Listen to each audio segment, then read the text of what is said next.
1.4 million pesos ang halaga ng kush na marijuana nasabat ng Customs at PDEA sa Central Mail Exchange Center. Naritong news scoop ni Patrol 45, Raulis Peras. Naharang ng Bureau of Customs at ng Philippine Drug Enforcement Agency o PDEA ang tinatayang 1.4 milyong pisong halaga ng kush marijuana, at ito ay naharang sa Central Mail Exchange Center o CMEX sa Pasay City.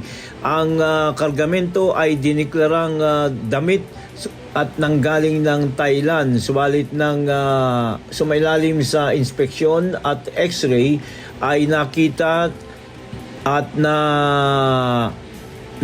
nagsagawa ng inspeksyon din ang PDEA kung saan nagpositibo ito na naglalaman ng 1 kilo ng kush marijuana na nagkakahalaga ng 1.4 milyong piso.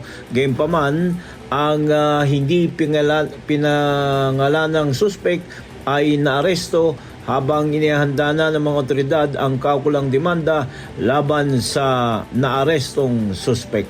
Raul Esperas, Patrol 45, nagbabalita ng tama, naglilingkod ng tama, Simpilang May Todo Lakas, DWIC.